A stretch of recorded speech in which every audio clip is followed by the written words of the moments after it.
김소영 기자의 뉴스 인사이트 시간입니다. 김경수 전 경남도지사가 재수감 직전까지도 가장 적극적으로 추진을 했던 것이 부울경 메가시티인데요.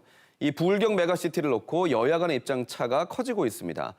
특히 내년 대통령 선거에서 쟁점이 될 것으로 보이는데요. 자, 김소영 기자, 먼저 부울경 메가시티 많이 들어봤지만 무엇인지부터 설명을 해주시죠. 네, 지난 2월 부산에서는 대통령이 참석한 부울경 메가시티 구축 전략보고회가 열렸습니다. 국가 균형 발전은 우리 국민 모두의 삶의 질 향상과 지속 가능한 성장을 위해 더 이상 미룰 수 없는 시급한 과제가 되었습니다. 네, 지난달 기준 경남과 부산, 울산 3개 시도의 전체 인구는 780만 6천여 명으로 전국 인구의 15.1%입니다. 국내 총생산의 13%를 차지하는데요. 수도권 과밀에 대응해 부울경을 제2의 수도권으로 만들어 수도권과 양대 축으로 삼자는 겁니다. 핵심은 교통입니다.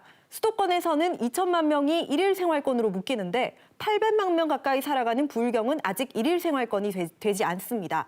부산 노포에서 양산을 거쳐 울산역까지 이어지는 부산 양산 울산 광역철도가 최근 국가 선도 사업으로 확정됐고 울산역에서 김해 진영을 잇는 동남권 순환철도가 추진 중인데요.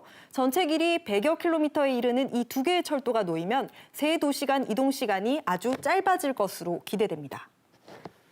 그렇습니다. 정부뿐 아니라 여당인 더불어민주당에서도 당 차원에서 이 메가시티를 적극 지원하고 있어요. 네, 민주당이 꾸린 메가시티 비전위원회가 지난달 첫 회의를 열었습니다. 김경수 전 경남지사를 대신해 역점 사업을 직접 챙기겠다는 겁니다.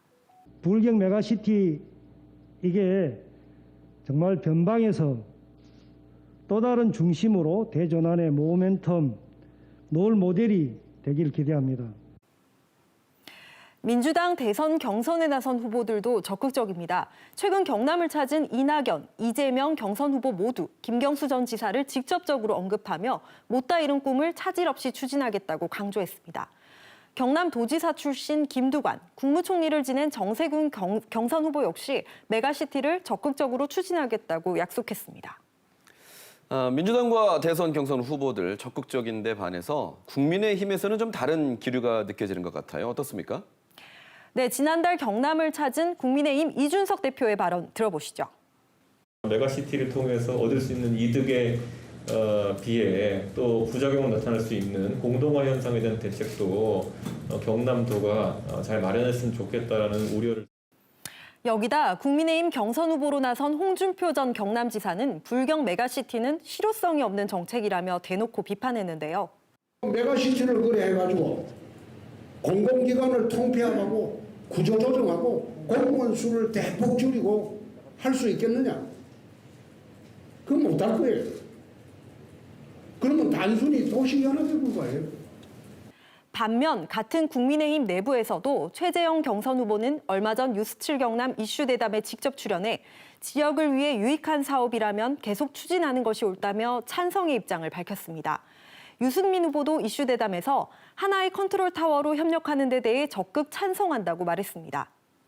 이 부울경 메가시티는 동남권의 미래는 물론 국가 발전의 비전을 결정짓는 중요한 정책입니다.